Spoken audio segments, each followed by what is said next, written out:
శ్రీ మహాగణాధిపతయే నమః. ఈరోజు మనం శ్రీ విశ్వావసు నామ సంవత్సరంలో సంవత్సర ఫలాలను తెలుసుకోవటంలో భాగంగా ధనురాశి వారికి ఈ సంవత్సరం ఎలా ఉంటుంది అనేటువంటి అంశం గురించి తెలుసుకుందాం. ఇది తెలుసుకోబోయే ముందు ధనురాశి అంటే ఏంటో ఒకసారి చూద్దాం.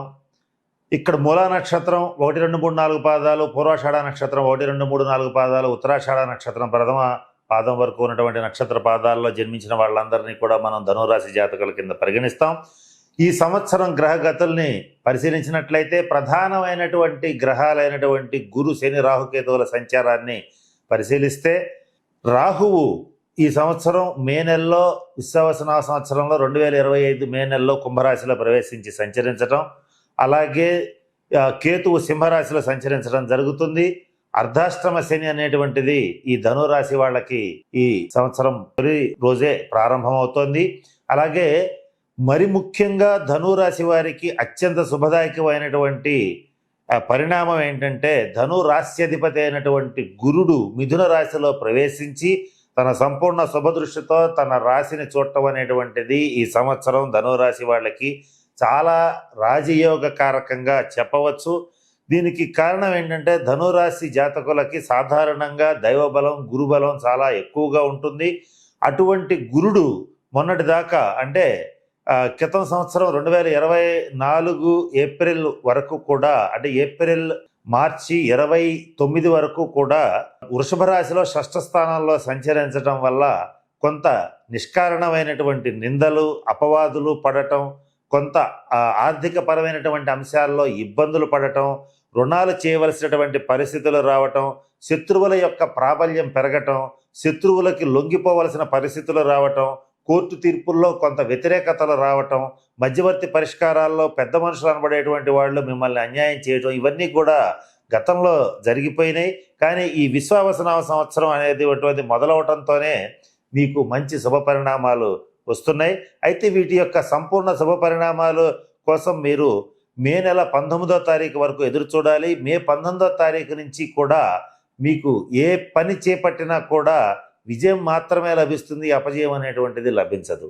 ఓవరాల్గా ఈ గ్రహగతులను బట్టి కానీ, ఈ సంవత్సరం ఏర్పడుతున్నటువంటి గ్రహణాలను బట్టి కానీ పరిశీలించినట్లయితే ధను రాశి వాళ్ళకి ద్వాదశ రాశుల్లోకెల్లా మంచి శుభ ఫలితాలు ఉంటున్నాయి. ఆర్థికంగా మంచి అభివృద్ధి అనేటువంటిది గోచరిస్తుంది. శారీరకంగా ఆరోగ్యం కలుగుతుంది. అలాగే సమాజంలో కానీ, మీరు చేసేటువంటి వర్క్ ప్లేస్లో ఎక్కడైనా సరే, కుటుంబంలో కానీ మీ యొక్క ప్రాధాన్యత బాగా పెరుగుతుంది. మీ యొక్క మంచితనం కానీ, ధర్మబుద్ధి కానీ, నైతికత కానీ ఈ చక్కగా అందరూ గుర్తించటం, తద్వారా మిమ్మల్ని గౌరవించటం అనేటువంటిది తప్పనిసరిగా జరుగుతుంది. ఈ ధనురాశి వారికి ఈ విశ్వావసనామ సంవత్సరంలో ఆదాయం 5, వ్యయం 5, అలాగే రాజపూజ్యం 1, అవమానం 5. వీటిని బట్టి గమనించినట్లయితే ఆదాయ వ్యయాలు దాదాపు సమానంగా ఉన్నాయి. ఇక ఎవరైతే 10 మందిలో ఒకళ్ళు మిమ్మల్ని గుర్తించి గౌరవిస్తే కొంత ఒక 5గురు వరకు మిమ్మల్ని పనికట్టుకుని మీ యొక్క అభివృద్ధిని చూసి ఓర్వలేక ఈర్ష్యతో కొంత అవమానించడానికి, కొంత ఇబ్బంది పెట్టడానికి ప్రయత్నం చేస్తూ ఉంటారు.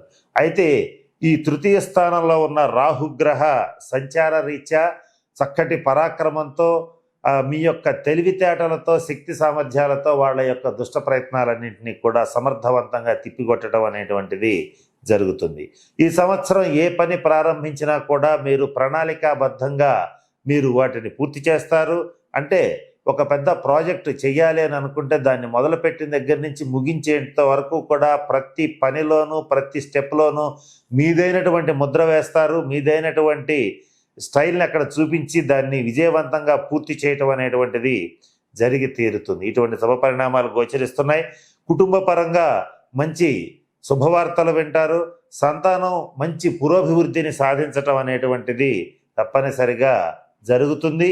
ఇక్కడ ఈ ధను రాశి వారికి సంతాన స్థానాన్ని మీద ఇంతకు ముందు వరకు కూడా శని యొక్క దృష్టి, 3వ దృష్టి ఉండడం వల్ల కొంత సంతానపరమైనటువంటి అభివృద్ధి కొంత కుంటుపడటం, అలాగే సంతాన పరంగా మీరు ఏదైతే చేయాలనుకుంటున్నారో లేదా మీ సంతానం ఏదైతే సాధించాలనుకుంటుందో అది బాగా వెనకబడిపోయినటువంటి పరిస్థితి.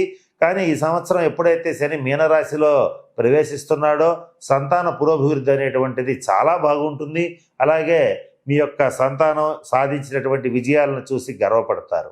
ఈ సంవత్సరం ధనురాశి వారు ఎవరైతే విదేశీ ప్రయాణ ప్రయత్నాలు చేస్తూ ఉంటారో వాళ్ళకి విదేశీ ప్రయాణ ప్రయత్నాలు సఫలీకృతం అవుతాయి. అది కూడా మొదటి ప్రయత్నంలోనే సఫలీకృతం అవడం అనేటువంటిది చక్కటి సంతోషాన్ని కలిగిస్తుంది. ఈ సంవత్సరం గృహ సౌఖ్యం, వాహన సౌఖ్యం తప్పనిసరిగా ఏర్పడతాయి. ఏదైనా సరే గృహం కానీ, వాహనం కానీ, ప్లాట్ కానీ, పొలం కానీ ఈ సంవత్సరం కొనటం అనేటువంటిది ధనురాశి వాళ్ళకి తప్పనిసరిగా జరిగి తీరుతుంది. ధనురాశి విద్యార్థుల విషయానికి వచ్చేటట్లయితే మాత్రం కొంచెం ఇబ్బందికరమైన పరిణామాలు ఉంటాయి. అంటే మీరు చదివినటువంటి విషయాలు తొందరగా గుర్తుకు రావు. ఎగ్జామినేషన్ హాల్లో కొన్ని మర్చిపోవడం అనేటువంటిది జరుగుతుంది. కొంత విద్యార్థుల విషయంలో కొంత ఇబ్బందికరమైన పరిణామం ఉంటుంది. చదువులో మీకు తెలియకుండానే కొంత స్లో అవుతూ ఉంటారు. ఇవాళ చదవాల్సినటువంటి విషయాలని, సబ్జెక్ట్స్ని కూడా రేపు చదువుదామని వాయిదా వేయడం అనేటువంటిది సంభవిస్తుంది. కనుక ఈ ధనురాశి విద్యార్థులకి కొంత ఇబ్బందికరమైన పరిణామం ఉంది. కనుక దీని నుంచి తప్పించుకోవటానికి ధనురాశి విద్యార్థులు ప్రతినిత్యం దక్షిణామూర్తి స్తోత్రాన్ని పఠించండి. ఒకవేళ మీకు అది గనక నోటికి రాకపోయేటట్లయితే కనీసం ఫోన్లో పెట్టుకుని ప్రతిరోజు ఉదయం పూట వినేటట్లయితే మీకు చక్కటి విద్యాయోగం అనేటువంటిది కలుగుతుంది. జ్ఞాపక శక్తి పెరుగుతుంది. కనుక ధనురాశి విద్యార్థులు ఈ పరిహారాన్ని తప్పనిసరిగా పాటించండి. ఇక ధనురాశి ఉద్యోగస్తుల విషయానికి వచ్చేటట్లయితే మీ యొక్క స్థితిలో మెరుగుపడతాడు. అలాగే మీరు కోరుకున్నటువంటి ప్రదేశాలకి బదిలీలు వస్తాయి. అలాగే ప్రమోషన్తో కూడినటువంటి ట్రాన్స్ఫర్లు కూడా మీకు ఎంతో ఆనందాన్ని కలిగిస్తాయి. అయితే ఇక్కడ మీరు ఈ ధనురాశి ప్రభుత్వోద్యోగులు ఎవరైతే ఉంటారో ఈ సంవత్సరం గెజెటెడ్ ఆఫీసర్స్ అయ్యేటువంటి అవకాశం ఉంది. వారి వారి పరిస్థితుల రీత్యా, వారి వారి డిపార్ట్మెంట్ల రీత్యా ఈ సంవత్సరం గెజెటెడ్ ఆఫీసర్స్ అవ్వటం అనేటువంటిది ప్రభుత్వోద్యోగులకి తప్పనిసరిగా జరుగుతుంది. పదోన్నతి ఉన్నత స్థాయిలో లభించి తీరుతుంది. ఇక ధనురాశి వారి విషయంలో ఎవరైతే అవివాహితులు ఉంటారో స్త్రీలు కానీ పురుషులు కానీ వివాహ యోగ్యమైనటువంటి కాలం మొదలైంది. ఈ గతంలో చేసినటువంటి వివాహ ప్రయత్నాలు ఏవైతే విఫలమయ్యాయో వాటి నుంచి బయటపడతారు. ఈ సంవత్సరం ధనురాశి వారికి 100కి 90 మందికి వివాహం జరిగి తీరుతుందని చెప్పటంలో ఏమాత్రం సందేహం లేదు. గురుగ్రహ సంపూర్ణ శుభదృష్టి వల్ల తప్పనిసరిగా వివాహ ప్రయత్నాలు సఫలీకృతం అవుతాయి. ఇక్కడ ఎవరైతే ధనురాశి వారు కుటుంబంలో పిల్లలకి కానీ ఎవరికైనా సరే వివాహం చేయాలని ప్రయత్నిస్తుంటారో, సంకల్పిస్తుంటారో ఈ విషయంలో కూడా విజయవంతంగా మీరు ఆ వివాహ ప్రయత్నాలను పూర్తి చేయగలుగుతారు. అటువంటి శుభపరిణామాలు గోచరిస్తున్నాయి. విదేశాల్లో నివసించేటువంటి సాఫ్ట్వేర్ ఉద్యోగస్తులు, అలాగే విదేశాల్లో నివసించేటువంటి వాళ్ళకి H1B వీసా, గ్రీన్ కార్డు వంటివి ఈ సంవత్సరం లభించే అవకాశాలు పుష్కలంగా ఉన్నాయి. మరి ముఖ్యంగా ఒక గ్రీన్ కార్డులు అమెరికాలో ఒక 10 మందికి లభించినాయి అనుకోండి, దాంట్లో కనీసం 3 ధనురాశి వాళ్ళు ఉండటం అనేటువంటిది కొంచెం ఆశ్చర్యాన్ని కలిగిస్తుంది. అటువంటి శుభ పరిణామాలు ఈ ధనురాశి వాళ్ళకి ఈ సంవత్సరం జరిగి తీరతాయి. అలాగే ధనురాశి స్త్రీల విషయానికి వచ్చేటట్లయితే ఇంటా బయట మీ యొక్క మాటకి విలువ పెరుగుతుంది. మీరు ఏది చెప్పినా కూడా కుటుంబ సభ్యులు కానీ అలాగే సమాజంలో కానీ మంచి విలువిస్తారు. మీ యొక్క అభిరుచులు ఏవైతే ఉంటాయో దానికి తగ్గట్లుగా గృహాన్ని మలుచుకోగలుగుతారు. కుటుంబ పరిస్థితులని చక్కదిద్దుకోగలుగుతారు. ఇటువంటి శుభపరిణామాలు గోచరిస్తున్నాయి. ధనురాశి వారు ఈ సంవత్సరం పుణ్యక్షేత్ర సందర్శన చేస్తారు, తీర్థయాత్రలు చేస్తారు. 12 జ్యోతిర్లింగాల్లో కనీసం ఒకటి మ్యాక్సిమం 3 సందర్శించడం అనేటువంటిది జరుగుతుంది. ఈ సంవత్సరం ధనురాశి వాళ్ళు ఎక్కువగా శివాలయాలు సందర్శించడం అనేటువంటిది జరుగుతుంది. అది కూడా ప్రముఖ పంచారామాలు కానీ జ్యోతిర్లింగాలు కానీ ఇటువంటివి సందర్శించడం అనేటువంటిది జరిగి తీరుతుంది. తద్వారా శివకటాక్షం తప్పనిసరిగా లభిస్తుంది. ఐశ్వర్యప్రదాత అయినటువంటి శివుడి యొక్క కటాక్షం లభించడం వల్ల చక్కటి ఐశ్వర్యాన్ని పొందగలుగుతారు. ధనురాశి వారు వ్యాపారస్తుల విషయానికి వచ్చేటట్లయితే మీ వ్యాపారం అనేటువంటిది బాగా అభివృద్ధి చెందుతుంది. కొత్తగా బ్రాంచీలని ఓపెన్ చేయగలుగుతారు. వాటిల్లో కూడా మీకు సంబంధించినటువంటి వ్యక్తుల్ని దాంట్లో నియమించుకోగలుగుతారు. ఇన్ని రకాల బాగుంటుంది.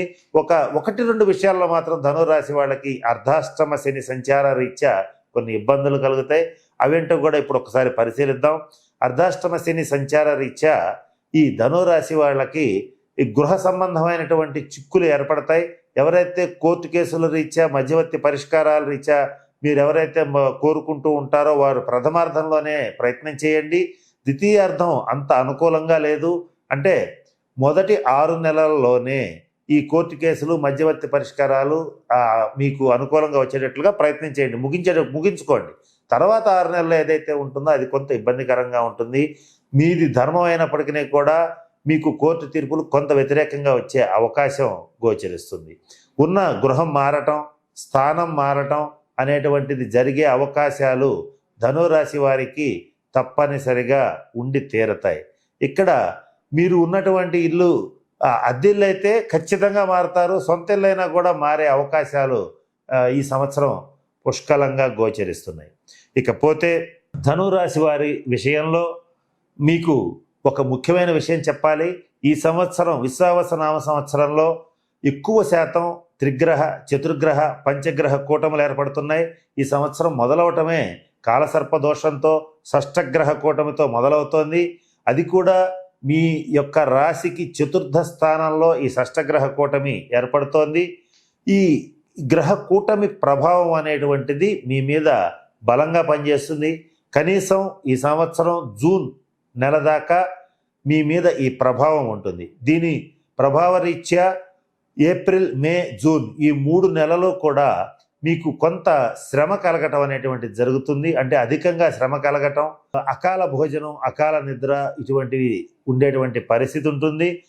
తల్లికి సంబంధించిన విషయాల్లో, అంటే మాతృమూర్తికి సంబంధించిన విషయాల్లో కొంచెం ఆరోగ్య విషయంలో జాగ్రత్తలు వహించాలి.